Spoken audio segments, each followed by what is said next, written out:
It's interesting you say oyster garden. You know, we talked about, we call it propagation to sort of separate it from aquaculture. But oyster garden is probably a good term to use.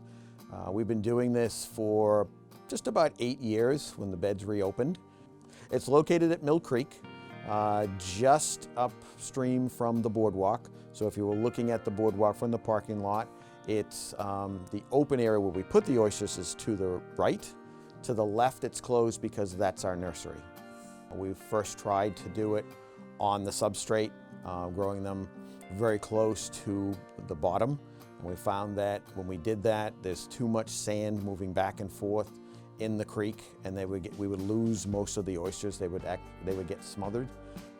They need to be able to get siphons up into the water to keep themselves alive.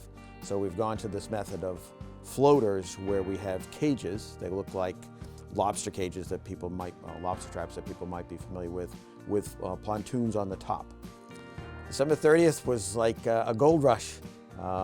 It was, I call it a glorified Easter egg hunt.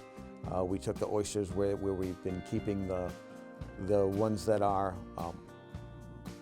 big enough to be harvested, 3 inches, and put them out into the open area for people to take. So it was very easy for them. It was wild. You thought we were giving away money the way people were going after them. We had a lot of happy smiles. And like I said, this is the first time that I can remember that we've had an oyster opening day since the late 1970s. You need a shellfish license that you can get here at our office. It's a seasonal license where our season is open Sundays only. Now it's just mainly for cohogs. And so we're open Sundays from December to May. And the reason for that is very strict water quality testing.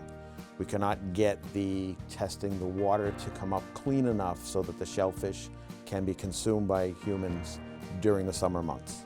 We are looking to increase our program, not just at Mill Creek, but we're hoping to open up Scorton Creek in a year or two as another location to go shellfishing. And we're going to be looking for increased funding. We have a very tight budget, so we're looking to put together a group of people for a Shellfish Advisory Board that can maybe help us with a little fundraising. I know that's what other towns do. And so we're looking for people to hopefully get involved with our program and grow it together. I like them raw, and I experiment with many different things to put on it. Tabasco, little Italian pepperoncinis, lemon, but that's my favorite way to eat them. Although I have been known to order a big plate of fried oysters.